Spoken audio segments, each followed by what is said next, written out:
being authentically you. And whatever that means for you, because it can take different forms or fashions. But I think from a leadership perspective, what has been very rewarding for me and also has continued to help me develop and grow is thinking about ways that I can continue to practice being authentic. And that might mean using your voice sometimes around a table where you don't feel your voice is as aptly, heard, or maybe, so maybe it is speaking out in support of someone else as well, too. This is Inspiring Women, and I'm Laurie McGraw. And today I am speaking with a very special guest on Inspiring Women. I'm speaking to Melissa Bell. Melissa Bell is an executive, and I have known Melissa for almost 25 years. It's been a long time of seeing Melissa grow from just being one more hardworking, incredibly smart person who was the go-to counted on person when we worked together years ago at a company called Allscripts, to the stunning executive that she is today. She is the CCO at Enliven Health. She has titles from various companies of Chief Growth Officer, Chief Revenue Officer, President, Chief of everything. Melissa has done it all. Melissa, thank you for being on Inspiring Women. Thank you so much, Laurie, and thanks for that very wonderful intro. Still so much to accomplish at the same time, but appreciate it. Glad to be here too. Exactly. So, 20 years, 25 years, I don't know how many years it's been, Melissa. It seems like forever that we've worked together. And even when Melissa and I haven't worked together, we're sort of like the go-to call each other when we have various issues that we're trying to resolve at our different companies that we happen to be working at.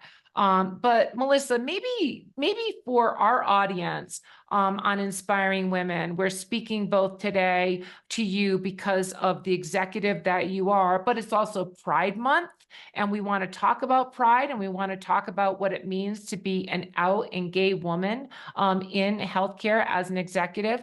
Maybe you could just give us a little bit of your background. Absolutely, Laurie. I think we did, if I date myself back, I think we were kids and we started working together, if memory serves. Yeah, children, definitely. I like to reflect back and think back to my career because I consider it to be a pretty rich and diverse one. And it certainly paved the way for just a lot of great learnings throughout the last couple of decades. When I think back to early days, and again, you pulled out some pretty, gave me some funny remembrances of things that took place, in our background, and particularly, the length of time that we worked at Allscripts. So I think back to those early days and my start, I'm excited about being part of that intersection of technology and healthcare and getting started in that so early on. And all the opportunities afforded to me, whether it was helping to build, the great company that Allscripts was throughout those many years, gaining a lot of great experience in learning how to scale a company, how to take care of customers and their health in the best way, and also, how to continue in that journey with a variety of other companies then since, through great commercial growth as well, too. Melissa, when you started out in healthcare, those sort of first jobs, when did you sort of realize, like, one, healthcare and technology, how did you know like that was your thing? And then when did you really get the sense that you were pretty good at it?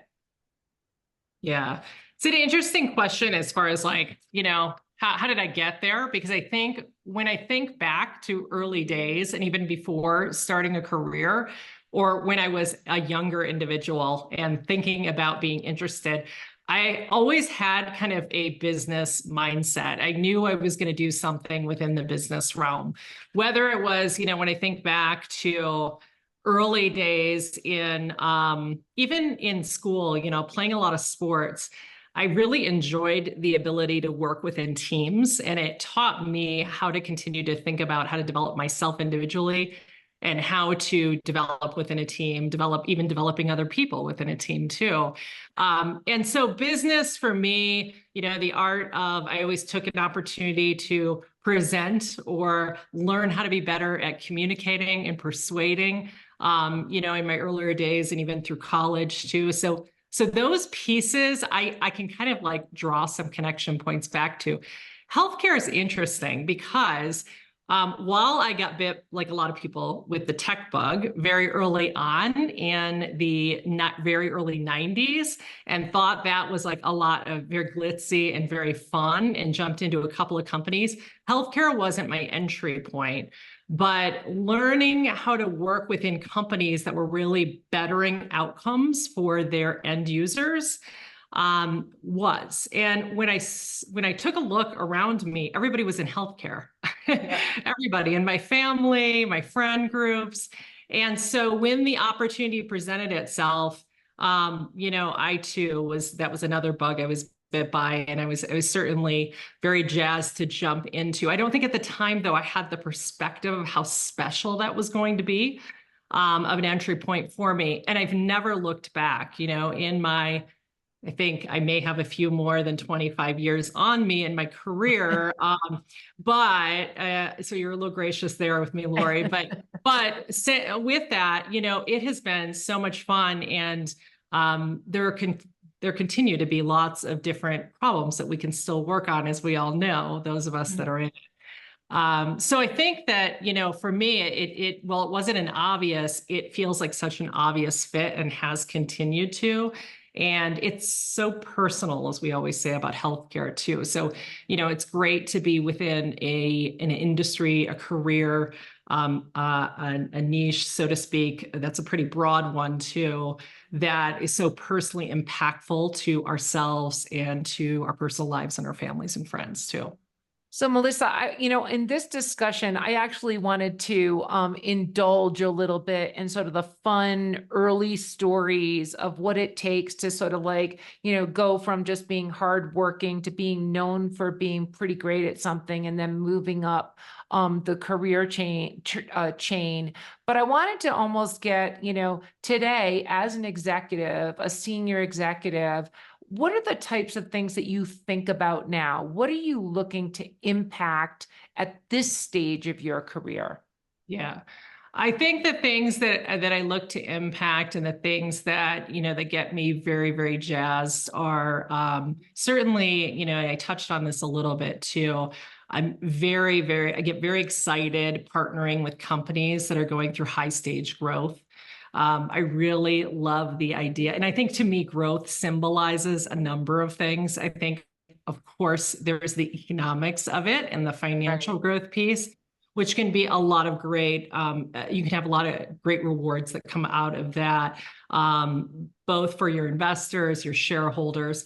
But then I also think of it as really, there's another piece that's really compelling. And I think it's, growth for, again, your end user. And so traditionally, within healthcare, a lot of times this can be, your users, whether it's a provider space you're working within, or within health plans, or, your end user is really the patient. And I think the patient is really where right now I am very focused on is, what can we do within our company? What can we do within the different technologies that we're bringing to the table, but also how can we derive the best outcomes for people's care and people's health as well? I feel like that's sort of like a very mature understanding to sort of like, bring it full circle. Healthcare, just we're all consumers of health and care, and just, how it impacts us, our families.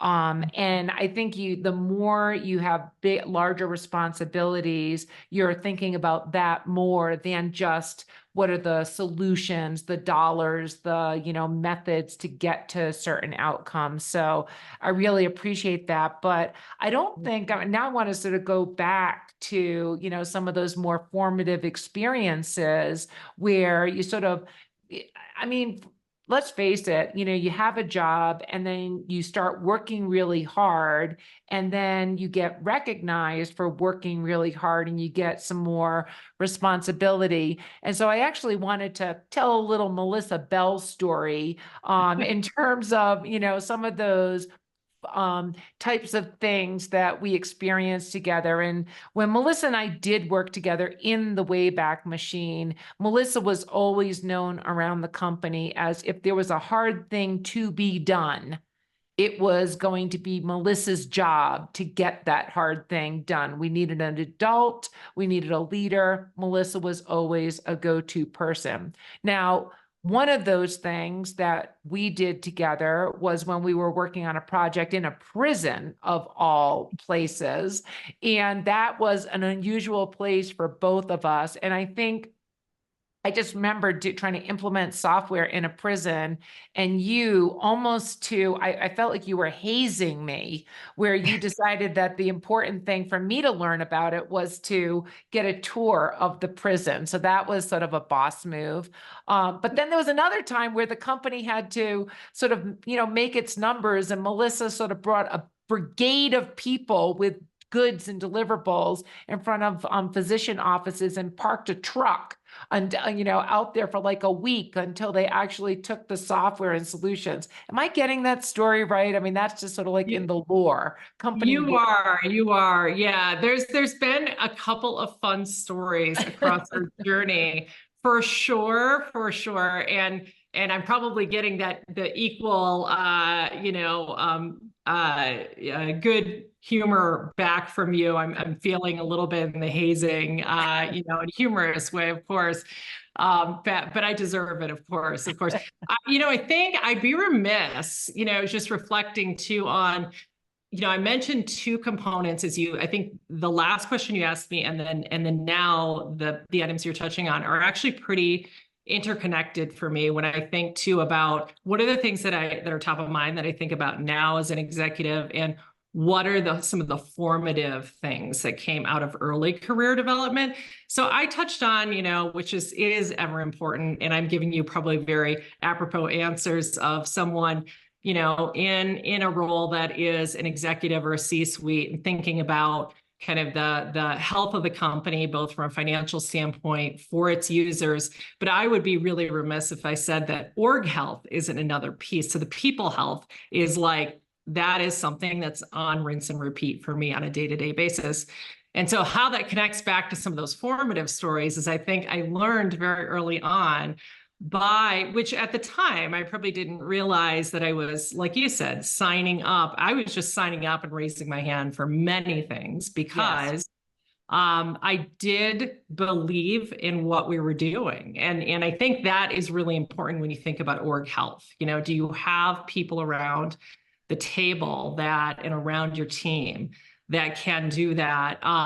But it was because I believed in the leadership team I had at the time too. So, there's two sides to that. I think in my role today about how can I instill trust and belief from my team in the way that you and other execs at Allscripts, when we had many of those great, rewarding experiences and those funny stories, could do as well too. But yes, look, working and the assignment that I think you even handed it to me to work at the largest privately held correctional facility, that will be one that's my fun fact always at parties or, in professional situations.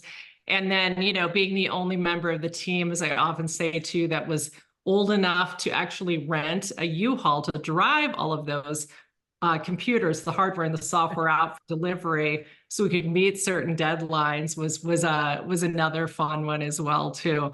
I think that, the other one that I think of too, Laurie, if you date back in the time machine, and another one of my favorites was how I actually ended up here in the West Coast. I was originally from the Midwest, as you know, lived in Chicago for a couple of decades as a young adult, and then, had this great opportunity, again, another time where it took a little convincing by you and I think the rest of the ELT from Allscripts at the time to convince me to jump on board and lead the largest flagship customer that we had Right. signed. That was like a significant, just bump in the revenue for Allscripts at the time too. And boy, am I glad that I did that, because that also, there were so many things in that roughly 3 to 4 year project that I learned and made me better as a leader. But personally, it also allowed me to meet my wife and, also put roots down in what I call now home, in the state of California too. Well, boy, had forgotten that there was actually sort of like an orchestrated move to make it a great idea for you to move. And that was not actually just like came from you first. And I always think of you as Pride as somebody who, when we did work together, it was many years before I knew this part of your life, which is such a critical part of your life. So I wanted to ask you about that. You are married, you have a family, and you also are a gay woman. What has that been like for you? Yeah, absolutely. Yeah, thanks. That's a big question, by the way. But one that I love to talk about. It's this has been quite an arc for me, right? And I sit at kind of an interesting intersection too, just given when I came out in life. When I came out, I was in college, I was 19. This is a number of decades ago. And so this is back in, just to kind of put ourselves back there, this is back in like the early 90s, right?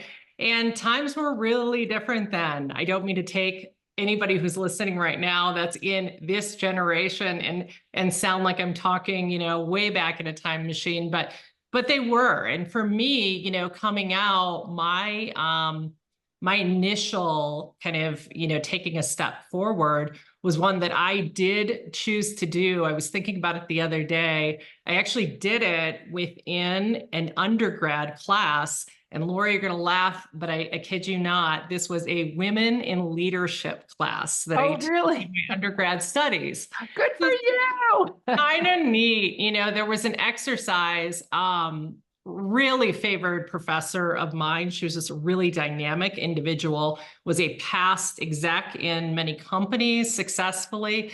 And I had the opportunity to take her class. And one of the challenges that she was giving us towards the end of the semester was to essentially each student in the class had to go around and share something about themselves that was something that was going to be surprising to everyone in the class, right? We had spent the semester getting to know each other and sharing a lot about ourselves. For me, I had shared up to a certain point. And so I had a decision to make. And I remember thinking really long and hard that there were all sorts of other available options for me to take. I'd grown up overseas a bit when I was growing up. I'd moved around a little bit. So like those were really tempting areas for me to go. And I was also one of the last students to go in presenting. And I thought to myself, I'm going to muster up my courage and I'm just going to put it out there. And it was one of the most frightening experiences and at the same time exhilarating experiences for me. And it was really a bit of like, it felt like a release for me, right? And just being open and being honest and putting out there. It was very emotional for me. And it was powerful for me to see. It was emotional for a lot of other people too. So that was kind of my first, I would say one of my first times of kind of taking that leap and seeing how things would go. And I actually was pleasantly surprised that touched a lot of people. From that point forward, I was very, very out on campus for the rest of the short amount of time before I graduated. And then the interesting thing is, look, I got started in my professional career, and this might surprise some people, but I actually kind of took a step back and I felt some pressure there. And I think, when I think back and reflect back on that, I think really what was behind a lot of that is, I think for myself, it was, I felt like I needed to kind of put myself within kind of a standard that I saw out there. Mhm. And, I was already jumping into an industry, as we talked a little earlier in the program, of healthcare and technology. And there were some women in our field, as you know, but not a ton at Not a that ton. time. No. And so that showing up, making an impact, making my own sort of mark out there was really important to me. And like you said, doing the hard work and signing up for things. And for a period of time, I found a way to do that by just kind of keeping my life separate. Yep. So I had my work life and then I had my weekend life or my Yep. personal life. Yeah, So well, like I yeah. said, and first of all, I didn't know that early story. So thanks for sharing that. I'm tearing a little bit just, Oh, hearing that. It's like amazing. it's a Um, fun one to go back to. It Yeah. was, but when we did work together, I have to say, when I knew that this was part of who you were, or are, it was such a surprise to me, and I also honestly felt embarrassed that that I did not know, and so I just would love to know from you when you decided to, and I want to talk about today too, Yeah, but sure, when sure. you decided to make that change to, I think today's words are really show up as your authentic self at work. Absolutely. At that point in time, it was a risk, more of a risk than it is today, most certainly, but it was a risk back then. But what was that like to, again, that because when people talk about today showing up as who you are authentically, there's always some sense of risk in it. Yeah, absolutely, absolutely. And when I think back on it too, and by the way, I think it's really important for me just to put this out there for any of your listeners too. The double life, so to speak, that I led to, I knew deep down, like that wasn't the way that I wanted to be kind of carrying myself forward. At the same time, I can very much understand from putting myself back again in that time machine. And I think it's important to do that to say, gosh, what were the things that might have driven that? Look, there are all sorts of things to think about. Like you said, there were there was fear of disclosure of if it would have any impact on your job or your standing or even your upward mobility, and that was really Right. important to me at the time. Yes.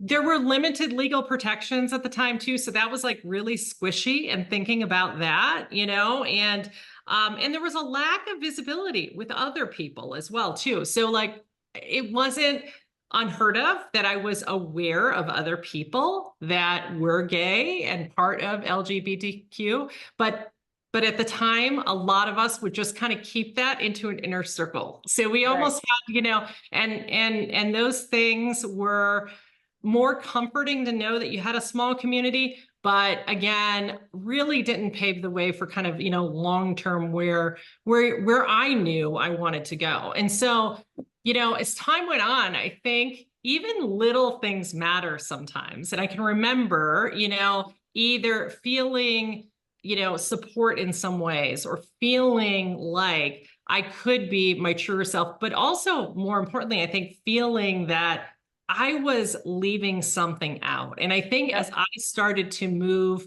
my career in a direction where I maybe had larger teams and also had some diversity occurring within my own teams and composition, Yes. I started reflecting on who I wanted to the brand of leadership I really wanted to bring to the table. And Laurie, you summed it up really well. I know that the term authentic leadership gets tossed around a lot.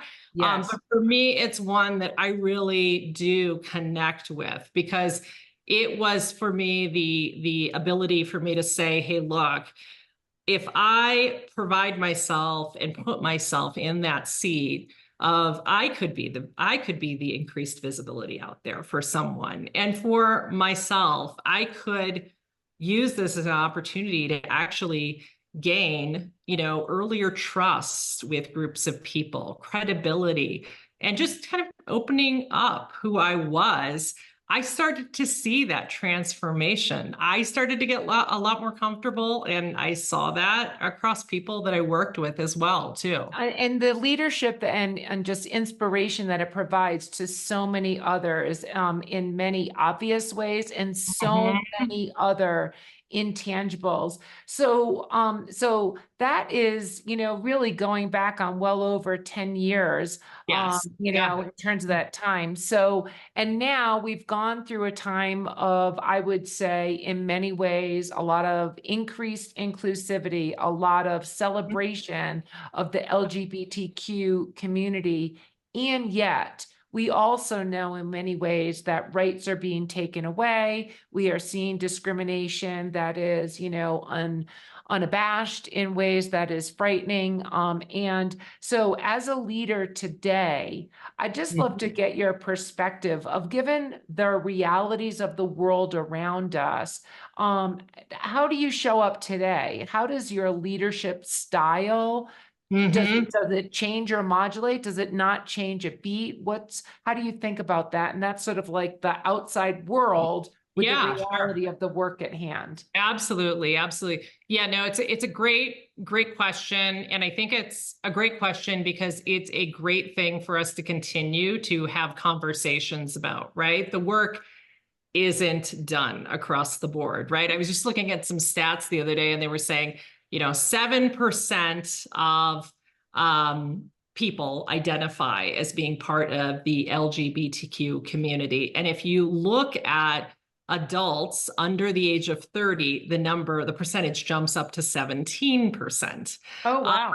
and so, which is really interesting because, the community is a growing community. And additionally with that, they queried that they did another survey where they talked about looking at 10 years back to now, do people actually feel that our community is in a better place? And it's interesting that I was surprised to see and enthused to see. And I think it does say something about 10 years ago to now, because there has been a lot of dramatic change. Marriage equality, like you said, legal protections, lots of things, even though there are still a lot of things that are shifting and Mhm. potentially moving, which is scary. 92% of people said, yes, I believe that things are better, in a better place. I think this really varies, and it can vary depending on geographically where you are in the US or in the world for that Yes. matter.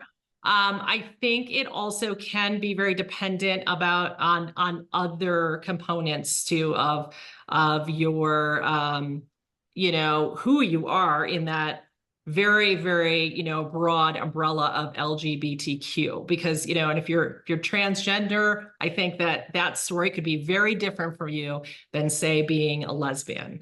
Yep. Um, so I do think that there are some differences there, but I think the way that I like to show up, knowing that, again, the work isn't done, but we have made a lot of progress. And I think it's really important to use your leadership platform for things like these as much as you can. And so, my brand, my approach is really, again, coming in, being authentic. It is not uncommon for me that I did this when I jumped on board with Enliven Health about a year ago. It is my talk track. In my talk track is, letting folks get to know who I am, as I say to folks sometimes, like, I will come out again and again and again throughout my life. And it is important to do that, not so much for myself, but for others out there, because I know how impactful it can be to understand that you're not the only person in the room. And it's almost like granting, I would never want to say granting permission, but it's almost Yep. like giving, an okay sign with, hey, it's okay to talk about things openly. And, as much as you can, create that culture there, I think, for people as well, too. Um, I think the other thing you mentioned, so promoting inclusion, I think is always great. And look, diversity can mean also, I know we're primarily talking about pride and LGBTQ, but diversity takes many shapes and forms too. And so I think that's the other piece too, is as I try to remain pretty intentional about, how I think about teams and how we look as a team and as a company as a whole too. Well, Melissa, it's inspiring to me to hear you talk about this and how you are using, again, your leadership platform to be your total self, but also encourage others to be that alongside you. And I'm just so happy to have you on Inspiring Women to talk about these things, particularly during this month of Pride. As we close out this conversation, you have done so many things in your career. You have not done all the things that you will do in your career, and I am confident of that. What is advice that you might want to give others, either that really meant something to you at one point or along the way, or that you give to others as sort of your tried and true, like this is something others should be thinking about? What are your thoughts there? Absolutely, absolutely. So not to be redundant, but I would say the one piece, I've got two things. So one piece from me that I try to practice and that I would recommend to other people to practice in their own way, of course, is being authentically you. And whatever that means for you, because it can take different forms or fashions. But I think from a leadership perspective, what has been very rewarding for me and also has continued to help me develop and grow is thinking about ways that I can continue to practice being authentic. And that might mean using your voice sometimes around a table where you don't feel your voice is as aptly, heard, or maybe, so maybe it is speaking out in support of someone else as well too. Or perhaps it just simply means, being open. And, we all know in a lot of these roles, and particularly in health tech, haven't met a company yet where we're not spending a lot of time with our teammates across the board. So I think just being authentic to who you are and being open is something that is, again, from an org health standpoint, really does continue to build the strength there.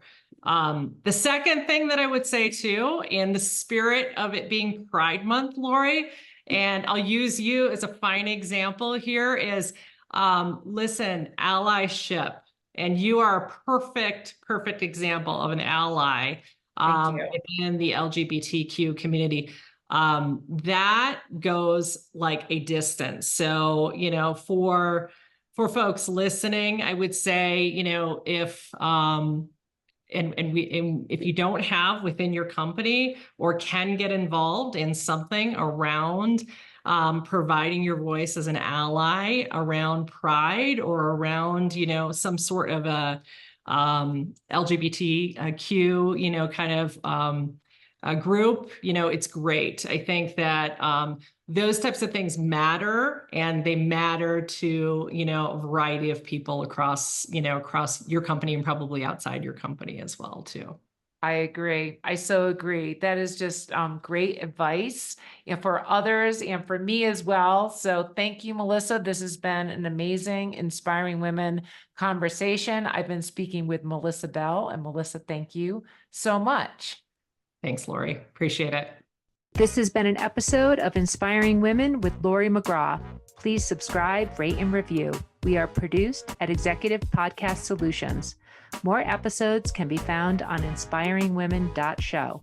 I am Laurie McGraw, and thank you for listening.